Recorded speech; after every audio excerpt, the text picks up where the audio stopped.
사실 출애굽기 32장이 특별히 출애굽기에서 굉장히 중요한 위치요, 또 중요한 내용이요, 중요한 장입니다. 사실은 32장, 33장, 34장까지가 한 사건을 주제로 합니다. 이미 말씀드렸듯이 성막의 설계도를 하나님께서 주시죠. 모세가 시내산에서 그 설계도를 봤습니다. 그리고 그 설계도를 굉장히 상세히 성경에 기록하셨어요. 그리고 32장, 33장, 34장의 사건이 있고 다시 35장부터 출애굽기 마지막 40장까지는 이제 그 받은 설계도대로 그들이 성막을 준공하는 것입니다. 실제 세우는 것이죠. 그러니까 똑같은 내용이 앞뒤로 둘러싸고 반복되어 있어요. 굉장히 길게. 출애굽기에서 그 가장 중심에 이 금송아지 사건을 두고 있습니다. 그만큼 중요하다는 것입니다. 이것은 우리 신앙생활의 가장 중요한 부분이에요. 이 내용들이 너무나 깊고 무궁무진해서 사실 한 번의 설교로 이것을 여러분이 어디까지 전할 수 있을까 의심스러울 지경입니다. 오히려 이 말씀을 여러분 읽으시면서 여러분 각자 묵상하신 내용대로 각자 주시는 말씀도 받았으면 좋겠어요. 그리고 이 말씀 중에 극히 일부만을 저는 마치 맹인이, 봉사가 코끼리를 만지듯 그렇게 전할 수밖에 없습니다. 여러분이 이것을 읽는 중에 각자에게 주시는 말씀, 주의 음성을 들었으면 좋겠어요. 좀 길지만 우리가 한 절씩 교독하겠습니다. 32장 전체를 한 절씩 교대로 읽겠습니다. 백성이 모세가 산에서 내려옴이 더딤을 보고 모여 백성이 아론에게 이르러 말하되 일어나라 우리를 위하여 우리를 인도할 신을 만들라. 이 모세 곧 우리를 애굽 땅에서 인도하여 낸 사람은 어찌 되었는지 알지 못함이니라.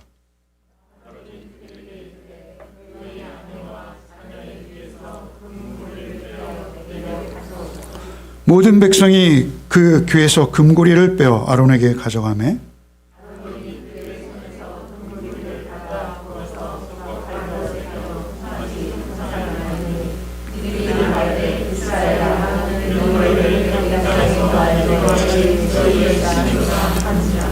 아론이 보고 그 앞에 제단을 쌓고 이에 아론이 공포하여 이르되 내일은 여호와의 절일이니라 하니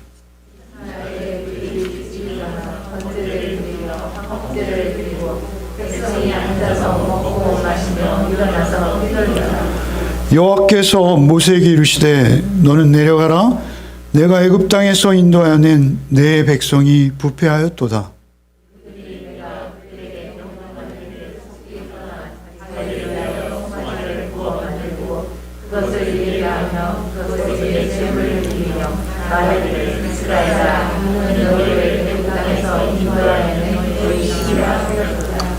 여호와께서 또 모세에게 이르시되 내가 이 백성을 보니 목이 뻣뻣한 백성이로다.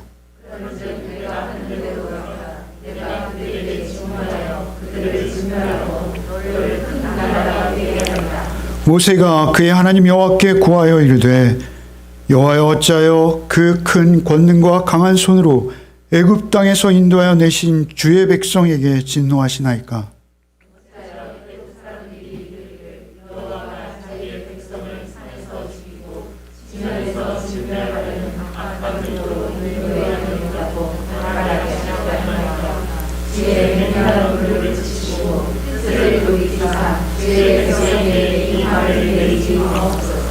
주의 종 아브라함과 이삭과 이스라엘을 기억하소서. 주께서 그들을 위하여 주를 가리켜 맹세하여 이르시기를 내가 너희의 자손을 하늘의 별처럼 많게 하고 내가 허락한 이 온 땅을 너희의 자손에게 주어 영원한 기업이 되게 하리라 하셨나이다.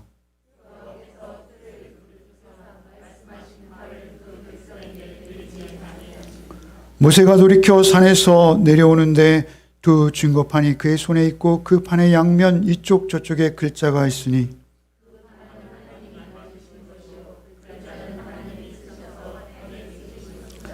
여호수아가 백성들의 요란한 소리를 듣고 모세에게 말하되 진중에서 싸우는 소리가 나나이다.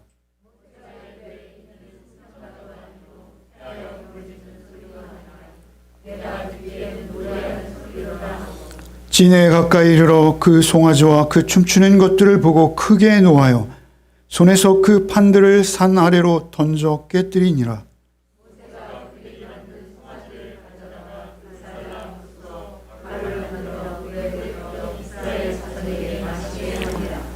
모세가 아론에게 이르되 이 백성이 당신에게 어떻게 하였기에 당신이 그들을 큰 죄에 빠지게 하였느냐?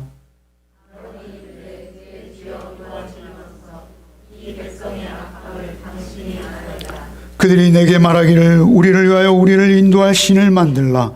이 모세 곧 우리를 애굽 땅에서 인도하는 사람은 어찌 되었는지 알 수 없노라 하기에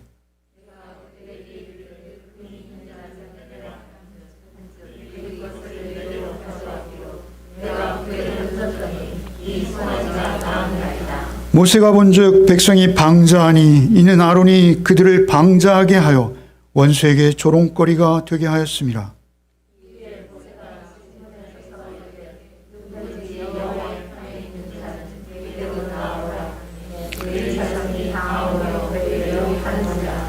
모세가 그들에게 이르되 이스라엘의 하나님 여호와께서 이렇게 말씀하시기를 너희는 각각 허리에 칼을 차고 진 이문에서 저문까지 왕래하며 각 사람이 그 형제를 각 사람이 자기의 친구를 각 사람이 자기의 이웃을 죽이라 하셨느니라.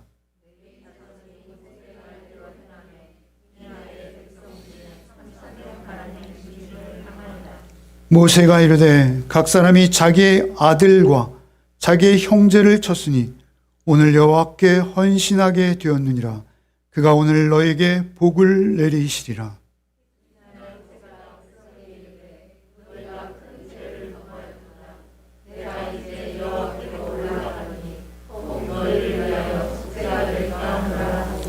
모세가 여호와께로 다시 나아가 여짜오되 슬프도소이다. 이 백성이 자기들을 위하여 금신을 만들어 싸우니 큰 죄를 범하였나이다.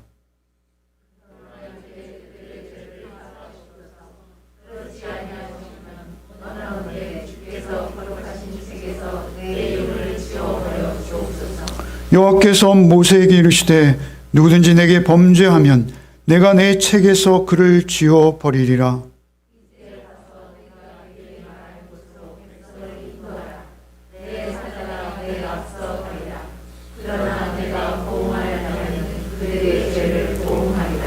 여호와께서 백성을 치시니 이는 그들이 아론이 만든 바 그 송아지를 만들었음이더라.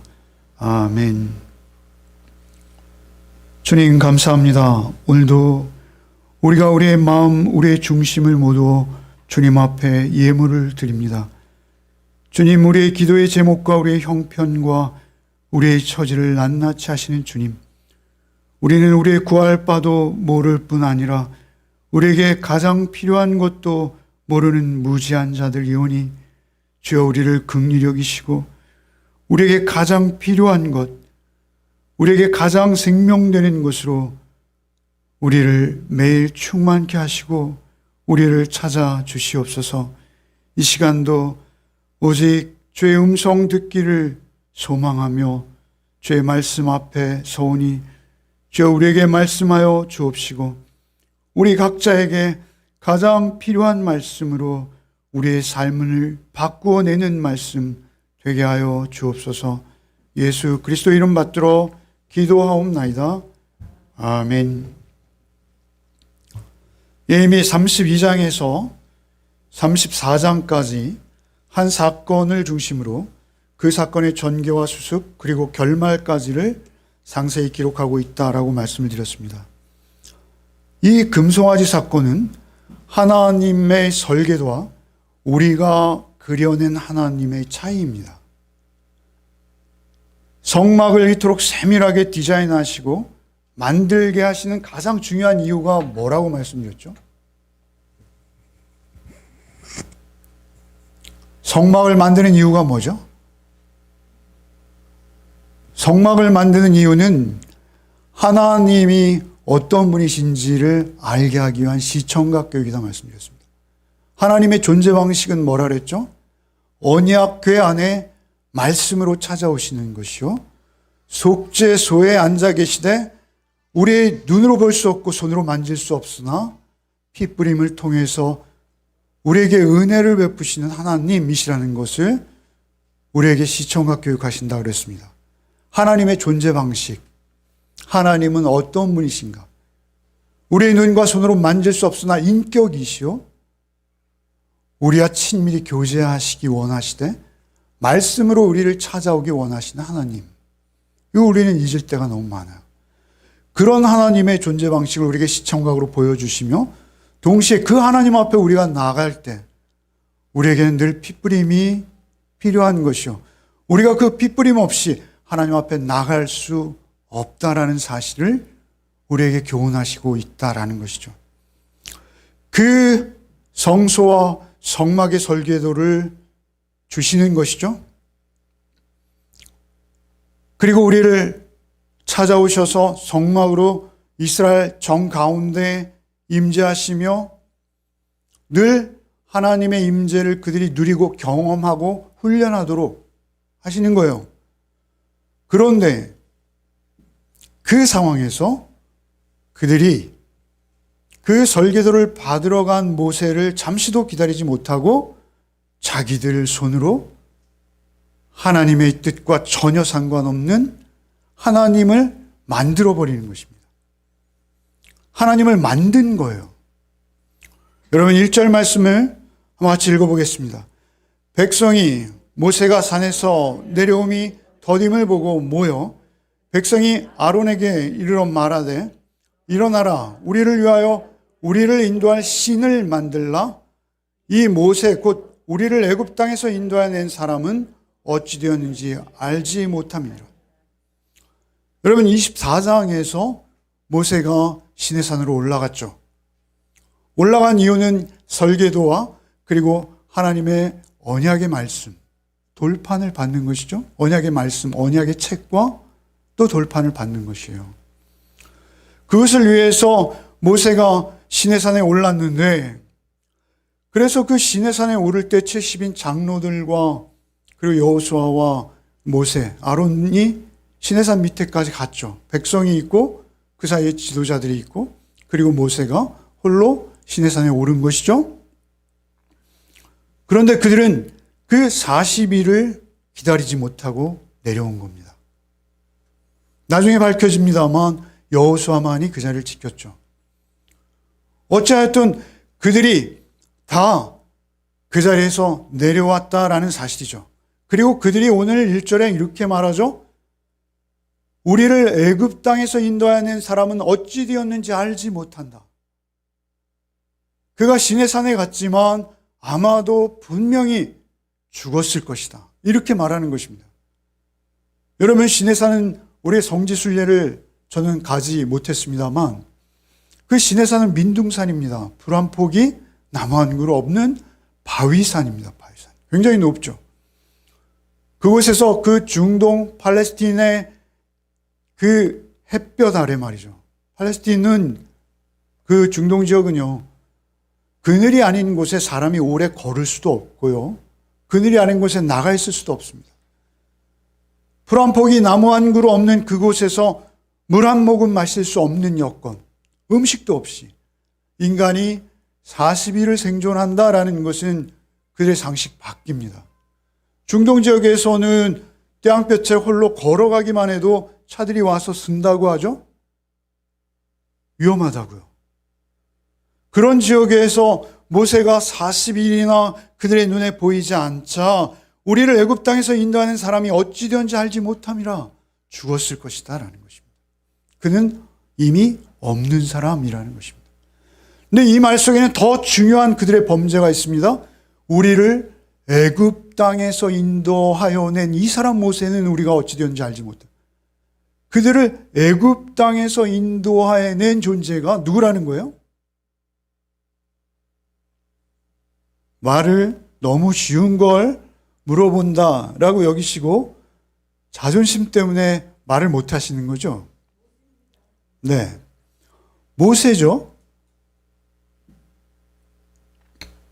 제가 여쭤볼 때는 대답을 해주시면 좋겠습니다. 그렇게 해서 그 모세가 자신들을 애굽에서 인도해 냈다는 거예요.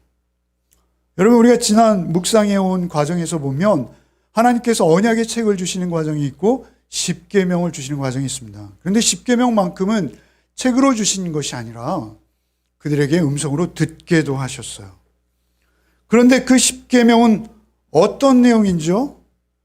여러분, 2절로 20장 2절로 4절을 한번 같이 읽어보시죠. 읽겠습니다. 시작.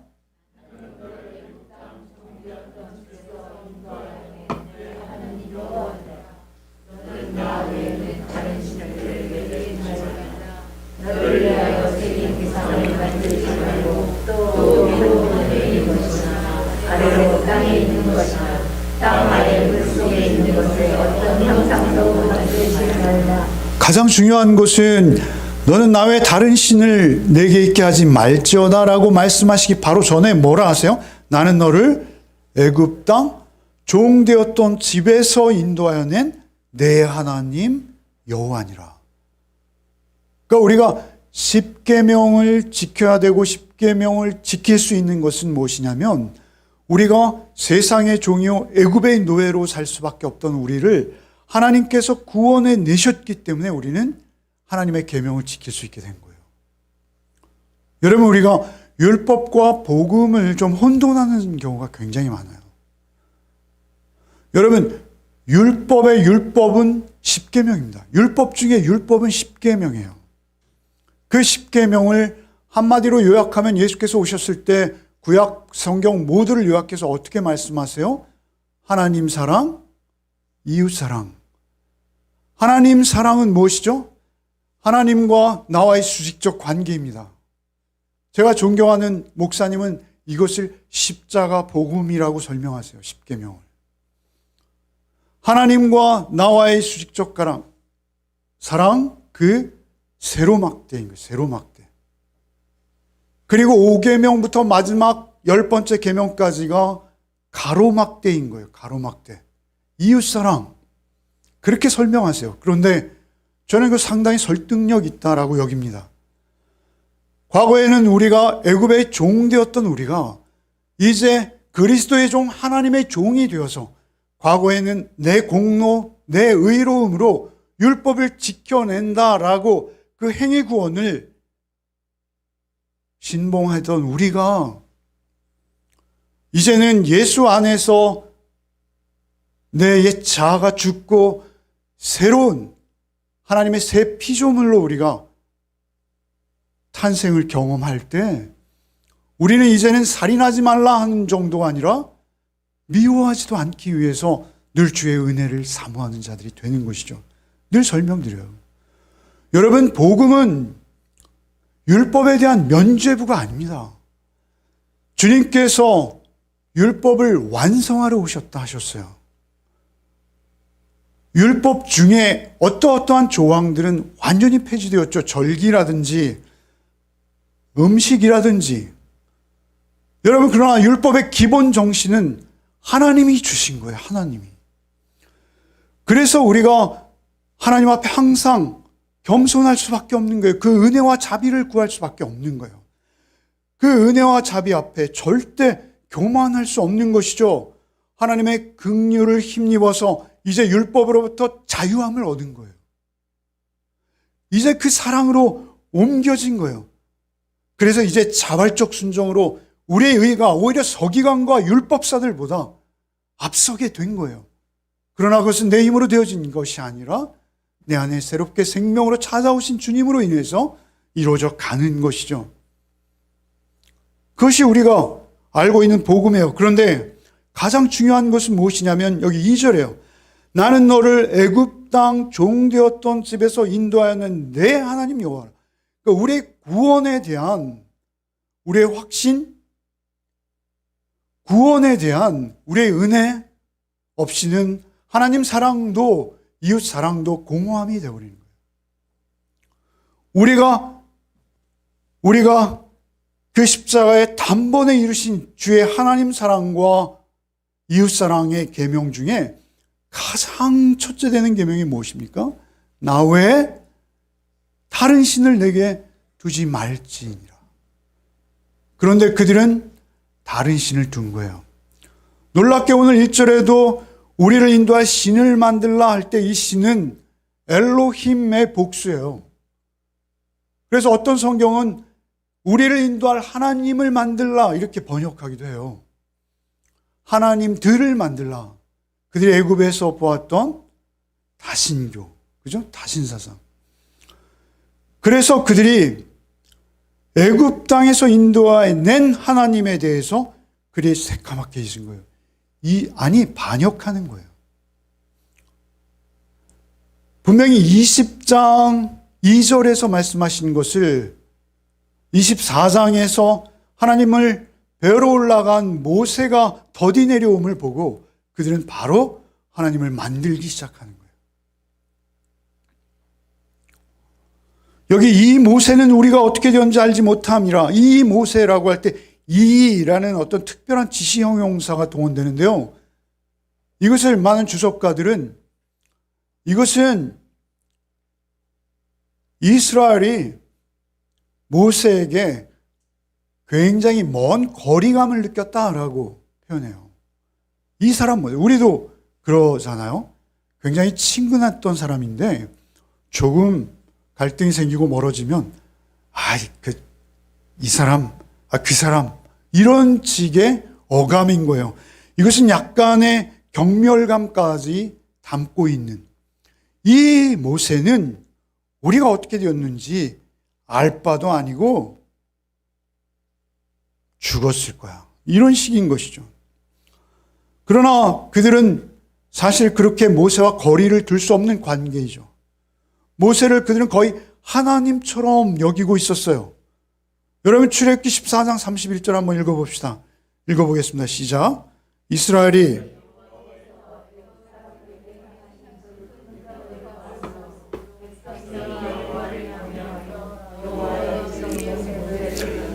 여호와와 그의 종 모세를 믿었더라. 거의 모세를 하나님 수준으로 그들은 존경했습니다. 사랑했어요. 믿었어요. 출애굽기 20장 18절부터 21절을 한번 또 읽어보겠습니다. 무 백성이 우려와 번개와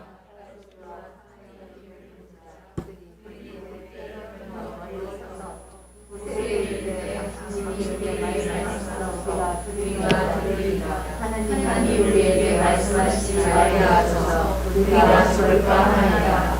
모세가 백성에게 두려워하지 말라. 하나님이 임하시면 너희를 시험하고 너희를 경외하여 범죄하지 않게 하려 하시니라. 백성은 멀리서 이고 모세는 하나님이 계신 흑암으로 가까이 가니라. 모세는 예수 그리스도를 예표하는 분이에요.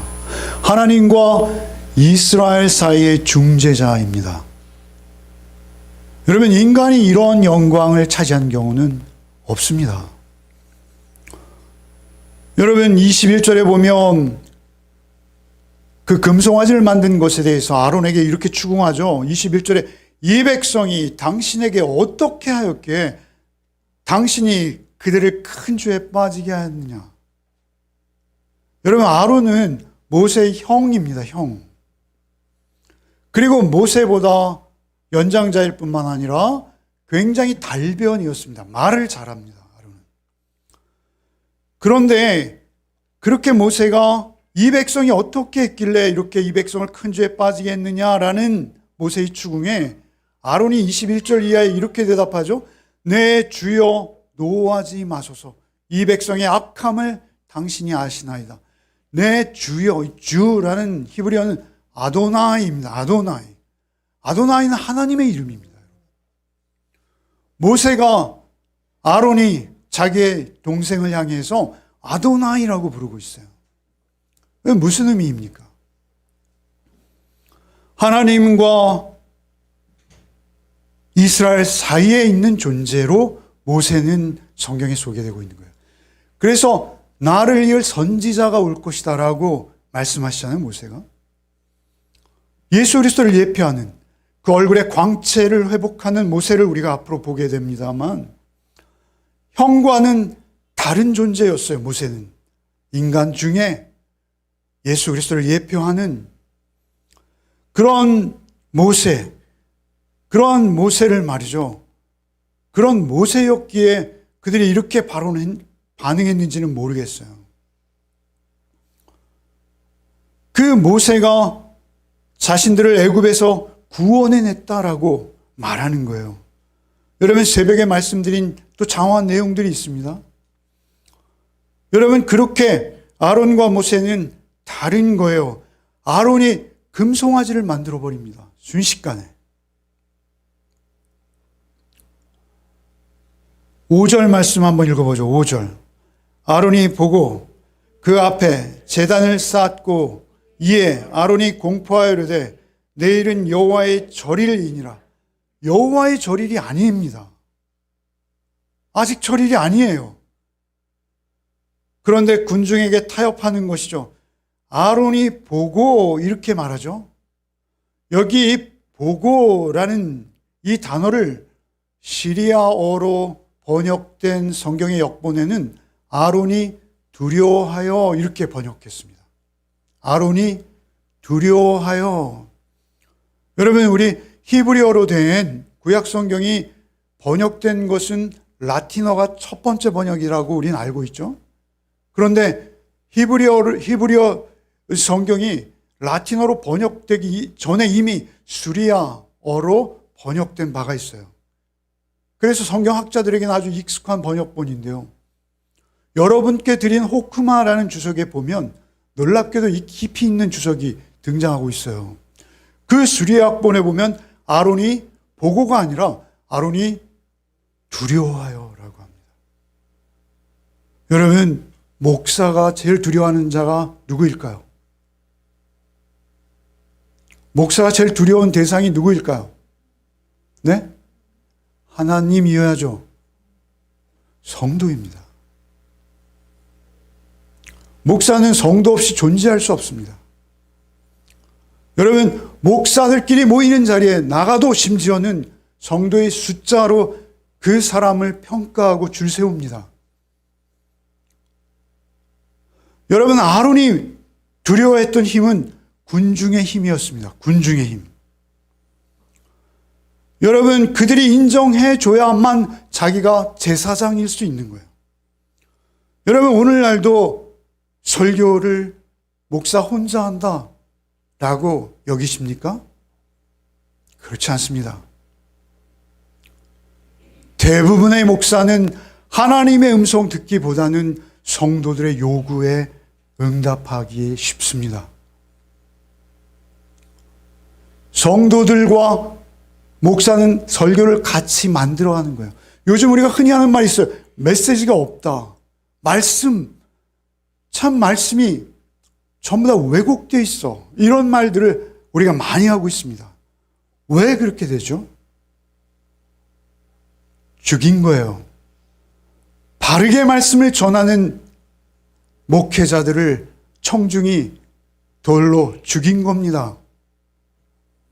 성경이 그것을 말하고 있어요. 우리가 건강한 교회, 건강한 메시지를 탓하는 것이 아니라 성경대로 메시지를 전하면 수요 공급의 원칙을 깨뜨리는 게 되는 거예요. 오늘날 우리 상가에만 해도 교회가 2개나 있습니다, 여러분.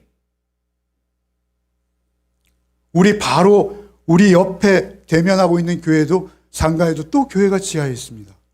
상가마다 교회가 하나도 아니고 2개씩 있는 시대. 여러분, 교회는 강제력이 없습니다. 아론에게 열광하는 그들, 너의 금을 가져와. 기꺼이 내놓는 것이죠. 그들이 금을 내놓는 의도는 무엇입니까? 자기들이 원하는 하나님을 받고 싶은 것입니다. 자기들이 원하는 하나님의 모습을 그려내고 싶고 그것으로 자기 만족을 구하는 것입니다. 여러분, 우리가 하나님을 멀리할 수는 있지만 신 자체의 존재를 부정하기는 쉽지 않습니다. 그래서 미신이 있는 거예요. 여러분, 우리 살다 보면 행운과 불행이 교차하지 않습니까?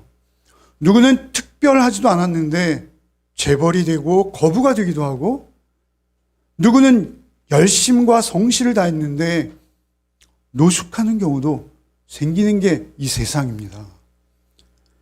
이 세상 속에서 인간들은 나약할 수밖에 없는 것입니다. 여러분, 그래서 그들은 자기가 기대하는 하나님의 모습을 보면 열광하도록 되어 있습니다. 열광하는 것이죠. 필사적입니다. 그들이 금을 드렸지만 사실은 하나님 앞에 헌신한 것이 아닙니다. 여러분, 헌신은 오히려 자기의 자식과 형제들을 칼로 벤 게 헌신이라고 새벽에 말씀드렸죠. 여러분, 그들의 열심을 보게 되어 그들은 즉시 반응합니다. 금을 가져와라. 넘치도록 금을 가져오는 것이죠. 여러분, 32장 1절이 굉장히 중요한데요. 오늘 보면 1절 다시 한번 읽어보시죠. 32장 1절 읽겠습니다. 시작.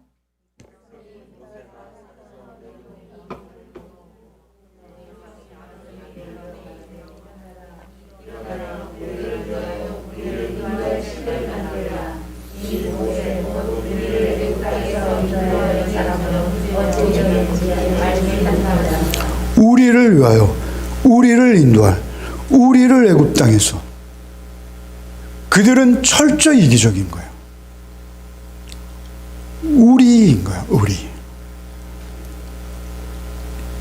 여러분, 6절 한번 읽어보죠. 읽겠습니다. 이튿날에 그들이 일찍이 일어나 번제를 드리며 화목제를 드리고 백성이 앉아서 먹고 마시며 일어나 뛰놀더라. 여러분, 그들이 만들어낸 하나님 앞에서 그들이 예배하는 거예요. 이튿날 그들이 일찍 일어나. 여러분, 구약 성경에서 아침 하면 오늘날 우리에게 새벽 시간입니다. 그런데 그들이 일찍 일어났다는 것은 아직 전날 저녁이 어스름이 물러가기도 전입니다. 일찍이 일어나 번제를 드리며 화목제. 번제와 화목제는 하나님 앞에 드리는 신령한 제사입니다. 그런데 그들은 그 금송아지를 앞에 놓고 번제와 화목제를 일찍 일어나 먹고 마시며, 여러분, 그 이른 시간에 어떻게 먹고 마셨는지 모르겠어요. 마신다는 것은 포도주입니다, 여러분. 그들이 뛰놀았대요. 뛰놀았다라는 이 히브리어 단어는요, 굉장히 성적인 의미를 포함하는 난삽한 단어입니다. 여러분, 일부 교회에서 성령춤이라는 거 추는 거 보셨습니까? 여러분, 열광적으로 찬양하는 거 보셨습니까? 여러분, 군중들이 모이면요, 저는 가보지 않아서 모르겠습니다만, 여러분, 젊은 아이들이 클럽에 가는 이유가 있더라고요. 젊은 아이들이 모였다는 사실, 그리고 그들이 같은 음악 아래서 같은 율동으로 하나 된다는 것은 그들에게 어떤 광기를 불러올 수 있다라고 말하지 않습니까? 여러분, 종교적인 현상도 그렇습니다. 남녀노소 구분 없이요. 여러분, 그들이 아주 난삽한, 여러분, 그래서 애굽의 금송아지 아피스라는 신전이 있어요. 아피스를 섬기는 그 다산과 풍요의 신. 다산이라는 것은 뭐예요? 그 월등한 생식작용을 축복이라 여기는 거예요, 그들은. 그래서 노동력을 제공할 수 있는 자녀를 많이 둔 것이 신이 내린 큰 복이에요, 당시로서는. 그래서 그들은 또 다른 목적으로 경제적 가치로 자녀들을 계산하면서 낳아 제끼는 거죠.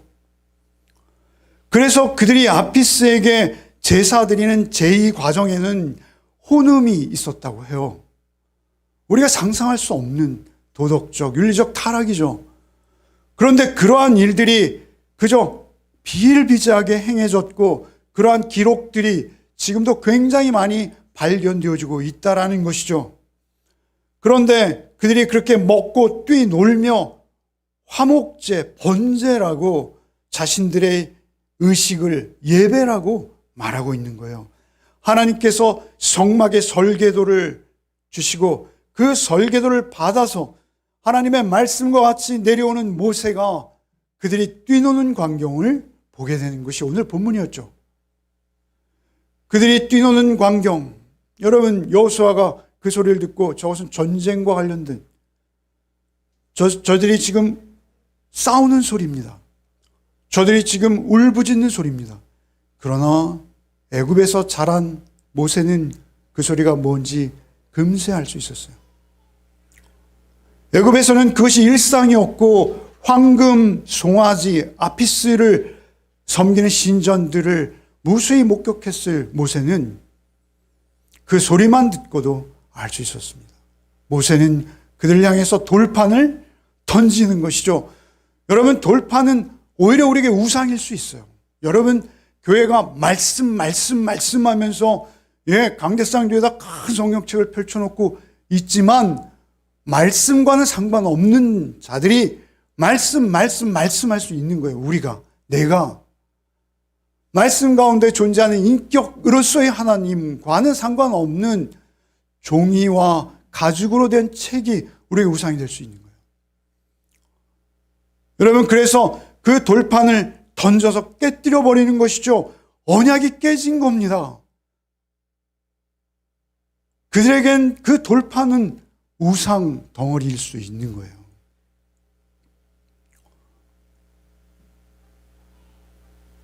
눈에 보이지 않는 하나님, 손으로 만질 수 없는 하나님, 속죄소 위에 쉐키나 하나님의 영광으로 임하시는 보이지 않는 하나님을 그들은 스스로 만들어서 자기 편의에 의해서 그저 자기가 원하는 장소마다 금으로 만든 송아지만 세워놓으면 그것을 하나님이다 여기고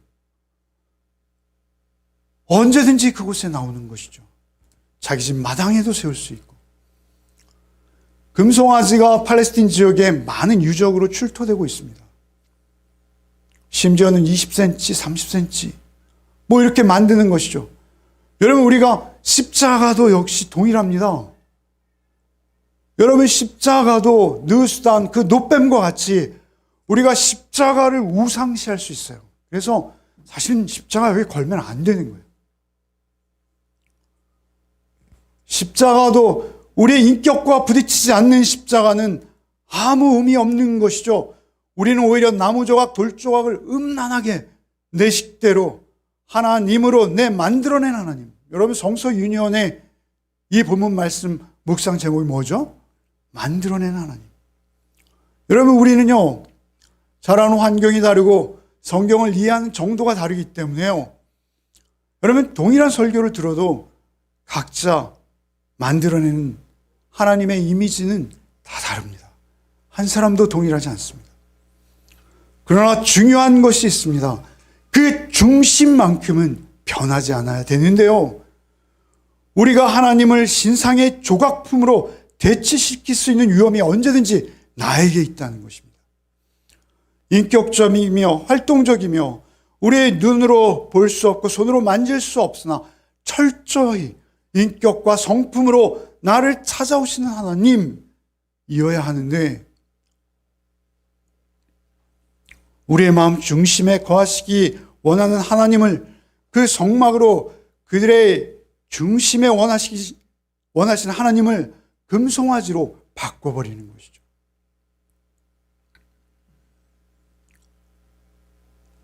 화려한 송아지 앞에 다 무릎 꿇는 것입니다. 이스라엘 전체가 무서운 유혹과 시험에 빠져버린 것이죠. 그들을 향해서 모세는 징벌을 내립니다. 모세가 내린 것이 아니죠. 여호와께서 내리시죠. 징벌을 내리기 전에 모세는 이렇게 말하죠. 오늘 본문에 보면 누구든지 여호와의 편에 있는 자는 내게 나오라. 새벽에 말씀드렸습니다만 여호와를 원하는 자 누구냐? 누가 여호와를 위하는가? 이렇게 번역할 수 있습니다. 그들에게 결단을 요구하는 것이죠. 여러분, 열왕기상 18장 21절 한번 읽어보겠습니다. 이것은 여러분, 금송아지를 섬기는 것이 중요하다 그랬죠. 금송아지를 섬길 수 있다는 것을 늘 잊지 않는 것이 중요하다고 그랬습니다. 여러분, 그런데 그 금송아지는 이스라엘의 뼈 속에, 피 속에 새겨져 있는 DNA 같아요. 여러분, 구약 성경에 계속 금송아지가 등장하고 있습니다. 결국은 그들은 다시 여로보암을 대표하죠. 결국 그들은 금송아지로 인해서 애굽이 아닌 이번엔 바벨론의 포로가 되는 거예요. 여러분, 누구든지 여호와의 편에 있는 자는 내게로 나오라 라고 말하는데요. 여러분, 열왕기상 18장 21절 한번 여러분 읽겠습니다. 시작.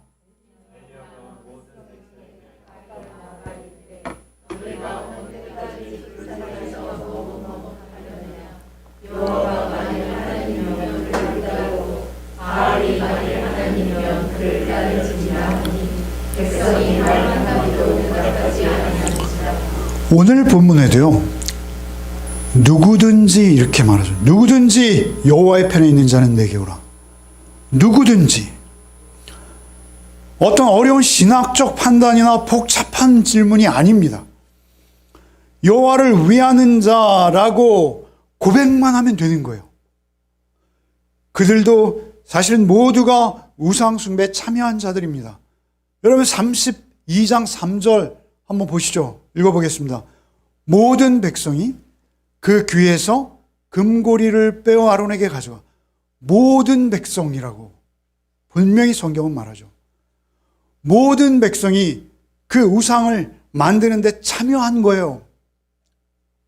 나는 아니야. 나는 금송아지를 절대 하나님이라 부르지 않았어. 없다는 것입니다. 모든 사람입니다. 그런 모든 사람들 가운데서 우리도 속해 있는 거예요. 그러나 한 가지 다른 게 있어요. 무엇이죠? 모세가 내지는 하나님의 음성이 우리에게 들려올 때 저는 하나님을 위하는 자로 서길 원합니다. 겸손히 그 보혈의 긍휼만을 의지하며 나가는 거예요. 여러분, 레위는 말이죠, 아주 12개 지파 중에 지독하게 저주를 받은 지파입니다. 여러분, 레위 지파가 나왔다는 것은 굉장히 상징적 의미가 있는 거예요. 누구든지라는 여기에 방점이 있는 겁니다. 누구든지 우상, 금송아지가 아니라 성막에 계신 분이 하나님이라고 인정할 수 있거든, 하기를 원하거든, 내 앞으로 나오라는 것입니다. 그럼에도 불구하고 그들은 망설이고 있었습니다. 아니, 거부하고 있었습니다. 여러분, 주석에 보면 그 우상을 빻은 가루를 마시게 하잖아요. 그 중에 마시지 않는 자들이 있었다는 것입니다. 여러분, 누구는 귀를 막은 것처럼 묵묵부답하며 어떠한 깨달음도 그들에게는 여지가 없는 거예요. 여러분, 그 송아지 사건을 주도하고 기획하고 그 군중들 가운데서도 그것에 앞장섰던 자들이 있을 것이죠. 그러나 그것은 문제되지 않습니다. 지금 현재 중요해요. 지금 누구에게 속했는가. 그런데 하나님께서는 그 저주받은 레위 지파를 동원하셔서 놀랍게도 공동체에 은혜를 베푸시는 거예요, 여러분. 3,000명만을 징계하십니다. 3,000명을 징계하십니다. 여러분, 이것은 구약이든 신약이든 다름이 없습니다, 여러분. 여러분, 누가복음 14장 26절 한번 읽어보시죠. 읽어보겠습니다. 시작.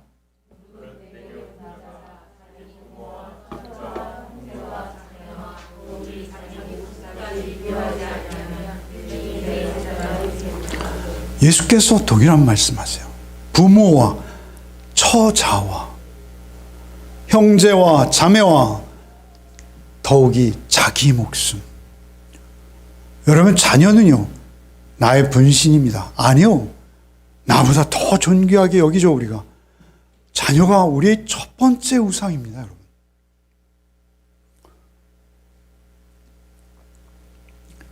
출애굽기 32장 25절 이하를 읽겠습니다. 시작. 모세가 본즉 백성이 방자하니 이는 아론이 그들을 방자하게 하여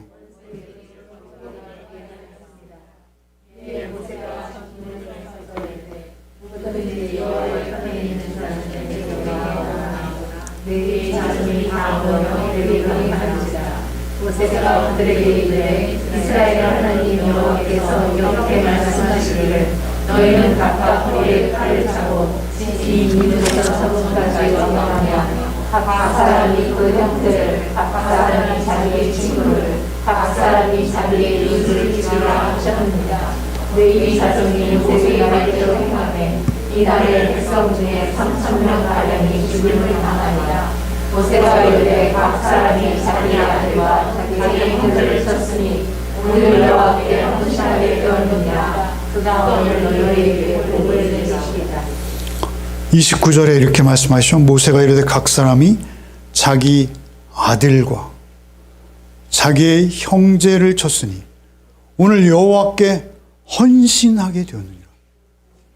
금덩어리를 갖다 바친 자들이 헌신이 아니라 오히려 자기의 아들과 자기의 형제를 친 자들을 헌신이라고 하나님께서 부르십니다. 공동체를 위해서 헌신한 것이요, 하나님께 제물을 드린 것이요, 하나님 앞에서 하나님이 기뻐하시는 산제사를 드린 거예요. 여러분, 모세가 취한 방법을 오늘 우리가 따라할 수는 없습니다. 그러나 여러분, 모세의 원칙은요, 오늘날 동일합니다. 우리의 자녀가 우리에게 우상이 될 때 결코 그 자녀가 하나님 앞에 한 인격으로 하나님을 만나고 교제할 수 없습니다.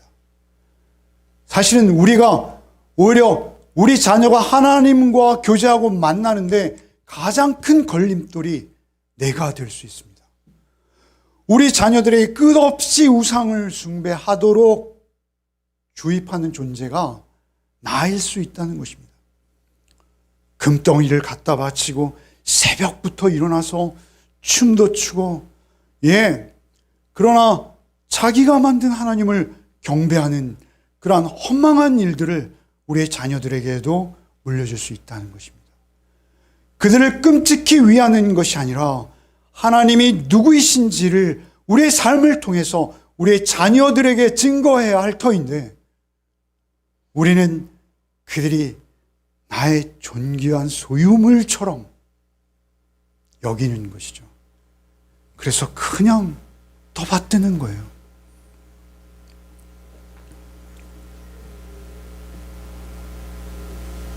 예수께서는 심지어는 내 자신까지도 죽여야 한다라고 말씀하세요. 내 자신까지도 죽이지 아니하면 결단코 내 제자가 될 수 없다라고 말씀하세요. 우리의 분신인 자식뿐만 아니라 너도 하나님 앞에서 거듭나지 아니하면, 하나님 앞에서 새로움을 입지 아니하면, 너도 계속 율법에 매여 있다면 내 제자가 될 수 없느니라.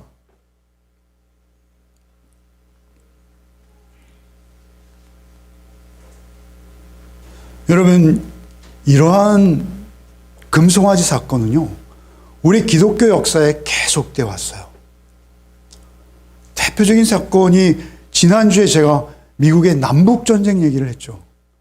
여러분, 우리 개인적으로는요, 그러한 관계들이나 내가 금송아지를 섬기는 것이 밝히 드러나지는 것이 쉽지 않습니다. 그러나 역사에 여러분에게 예화로 설득할 만큼 드릴 수 있는 그러한 것들이 종종 있어요. 오늘은 이 말씀을 드릴게요. 여러분, 이것이 뭔지 아시죠? 십자군 전쟁입니다. 십자군 전쟁. 여러분, 제일 무서운 게요, 십자군들이 전쟁을 할 때 그들의 가장 큰 명분, 여러분 1090 몇 년부터 시작해서 근 18세기 말까지 이어진 십자군 전쟁이 있어요. 중세를 거의 피로 물들였던 전쟁들입니다. 바울 사도가 그렇게 눈물로 선교의 털을 닦아 놓았던 소아시아의 많은 지역들이 지금 이슬람화되어 있죠. 십자군 전쟁입니다. 그 십자군 전쟁, 물론 4차, 5차 전쟁까지 면밀히 살펴본다면 또 다른 상황이 펼쳐집니다만, 여러분 그 십자군 전쟁을 할 때 그들이 방패에 커다란 붉은 십자가를 그리고 가슴에도 붉은 십자가, 깃발에도 붉은 십자가를 그리고 그들이 입만 열면 예수의 이름으로 자신들은 질 수 없는 전쟁이라 여겼어요. 이것은 하나님의 성전이요, 하나님의 전쟁이기 때문에 여러분 이거 뭐가 오바랩되세요? 예루살렘을 끝까지 사수하겠다던 그 사수파들 있지 않습니까? 예레미야나 이사야 때. 여러분 십자군 전쟁이 그렇게 집단적으로 일어나는 거예요. 여러분 혹시 중세에 말이죠, 결투재판이라는 악습을 아십니까? 그 십자군 전쟁이 일어나고 있는 그 시대적 배경 속에서요, 사람들이요, 심지어는 법정에서 해결하지 못하는 사건들을 결투로 해결했던 그러한 법 제도가 있었습니다, 여러분. 여러분 우리 이번에 올림픽에서 여러분 펜싱을 해서 우리가 금메달을 땄죠. 펜싱만이 아니라 역시 그것도 16세기까지 많이 행해졌다고 해요. 로마 때부터. 게르만으로부터 비롯되었다는데 그게 놀랍게도 신앙과 접목이 되어져서 법정에서도 판정하기 어려운 사건들은 자기의 순수함과 거짓되지 않음을 자랑하기 위해서 결투를 신청하는 거예요. 자기가 강간을 했는데 자기는 안 했다는 거예요. 제가 지금 말씀드리는 것은 여러분 위키페디아라는 여러분 그 사전 있죠? 백과사전. 거기에 결투 심판 이렇게 조회하시면 많은 사연들이 있습니다. 여러분 그렇게 오랜 기간 동안 그들이 심지어는 남자가 여자에게 결투를 청해요. 여러분 우리가 영화에서 보듯이 멋지게 펜싱을 건장한 남자 둘이서 싸우는 게 아니에요. 권총을 들고도 했어요. 그래서 유럽에서 이주했던 그 미주의 청교도들임에도 불구하고 보안관 입회하에 서로 총을 뻗지 않습니까? 서부의 사나이들. 그게 그들의 법정 판결이었어요. 심지어는 돈이 많으면요, 대리인을 살 수 있었다고 합니다. 그래서 그 대리인들을 부르는 영어 단어가 챔피언이에요, 챔피언. 돈이 많으면 챔피언을 살 수 있는 거예요. 그래서 자기가 엄청난 범죄를 저질렀어도 법정에서 자기를 고발한 자를 결투 신청하면 자기의 무죄가 증명되는 거예요. 여러분 이런 어처구니없는 일이 기독교에 왜 그것이 행해졌는지 아십니까? 그 배경이요, 신은 목숨을 걸고 무죄와 유죄를 가리는 자리에서 결코 유죄의 편을 들지 않는다라는 논리였어요. 그래서 그 재판의 고귀한 귀족들, 재판관들이 그 결투를 하나님의 뜻으로 받아들이고 심지어 하나님의 이름을 빌어서 그 결투를 성사시키기도 했어요. 여러분 이게 재판정입니다, 여러분. 그때 당시의 기록입니다. 그때 당시의 그림이에요. 어떻게 이렇게 야만적일 수가 있는지요. 교회에서 공식적으로 이것을 금지시켰음에도 불구하고 그것을 하나님의 신앙이라 믿고 이것을 강행했다고 합니다. 힘센 귀족 남성이 아주 약한 여성을 강제로 범하고도 그 여성을 상대로 결투를 신청하는 예도 있었다고 합니다. 얼마나 극악한지요. 하나님의 이름으로 행해지는 일들이 얼마나 하나님과 상관없을 수 있는지 말이죠. 얼마 전에 뉴스를 보니까요, 국선 변호인이 기소가 되었어요. 기소된 이유가 뭔지 아십니까? 자기가 국가에서 수수료를 받고 변호해야 될 그 변호의 대상을 오히려 조인 거예요. 여러분, 우리는 소유의 유무에 따라서 변호를 받을 수도 없는 처지에 이룰 수 있는 사회적 환경입니다. 여러분, 그때와 지금도 다르지 않아요.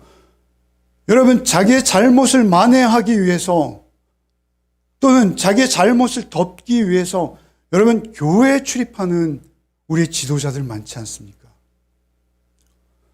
여러분, 우리가 지난주에 묵상했듯이 그 관유와 향을 말이죠, 하나님의 이름 이외에 사용하면, 성막 이외의 곳에서 관유와 향을 사용하면 하나님이 즉시 죽이시겠다라고 말씀하시죠.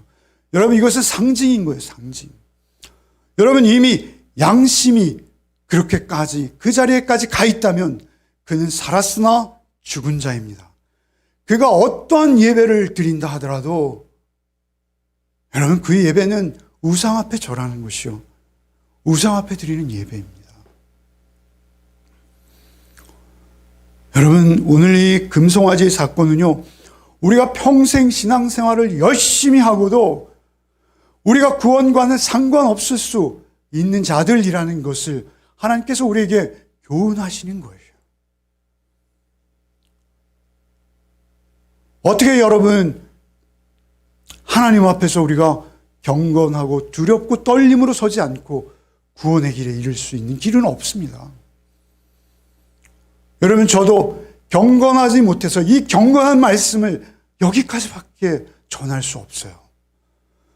여러분께서 성령의 도우심으로 참으로 그 무서운 금송아지의 배역한 사건을 여러분이 심각하게 받으셔야 합니다. 여러분, 우리가 두려워하는 게 뭐죠?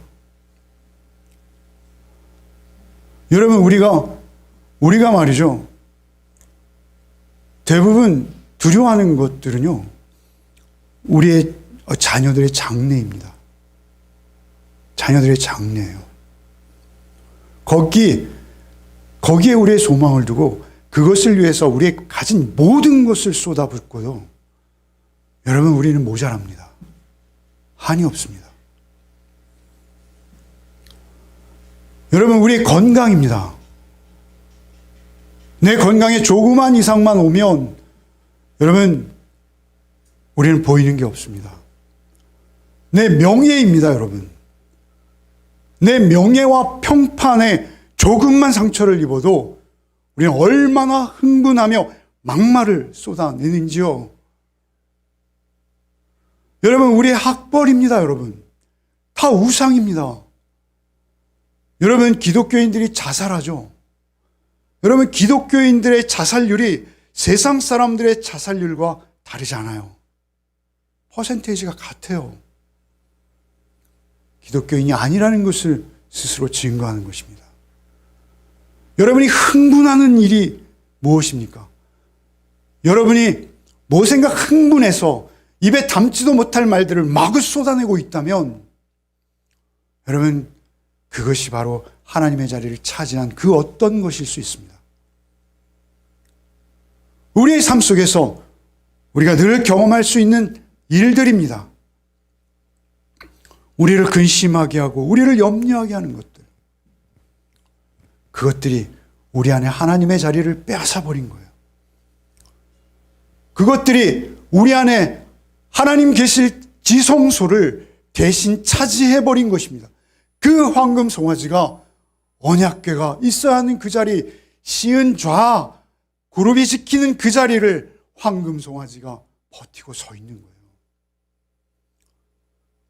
그때 우리는 염려하고 근심하고 걱정할 수밖에 없습니다. 여러분, 우리가 인격적으로 하나님을 경험하지 못한다면 완전한 공의와 완전한 사랑이신 하나님의 진리의 말씀이 우리의 중심에 없다면 우리에겐 위로도 없습니다. 우리에겐 소망도 없습니다. 우리에겐 평안도 없습니다. 어디에 있든지 늘 불안과 염려와 원망과 미움만이 우리 속에서 뒤대일 뿐인 것이죠. 그것은 전하는 전하 여러분이나 동일합니다. 여러분, 우리가 찬송했죠. 구주 예수 모신 곳이 그 어디나 하늘나라. 여러분, 지성소가 비로소 우리 안에 지성소 되어질 때, 그 그 하나님과 완전한 의와 사랑의 하나님과 우리의 인격적인 교제를 나누고 있을 때 거기가 지성소가 되는 것입니다. 그 주께서 우리 안에 거하실 때 우리가 지성전이 되는 것입니다. 세상에 부러울 것이 없고 세상에 나의 평안을 빼앗아갈 수 없고 어떠한 경우에도 내가 화를 내거나 막말을 하거나 하지 못하게 되는 거예요. 여러분, 성경에는 이웃사랑은요 하지 말라입니다. 다. 부모를 공경하라 외에는 다 하지 말라요.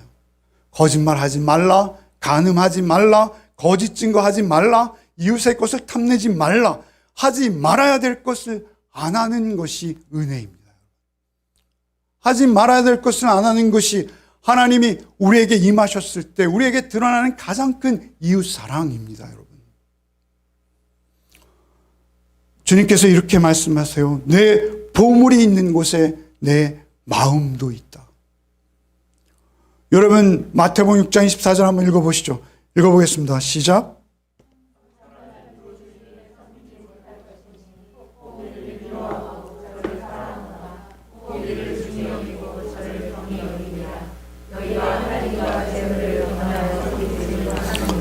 성막의 지성소와 금송아지는 함께 공존할 수 없습니다.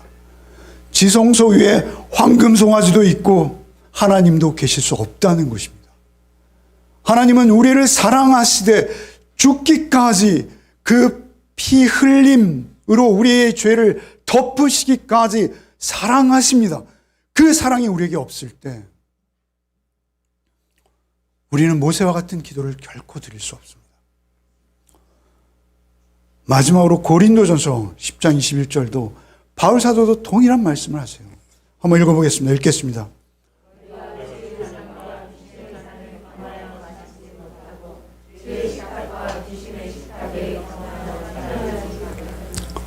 믿으십니까? 믿으시기 바랍니다.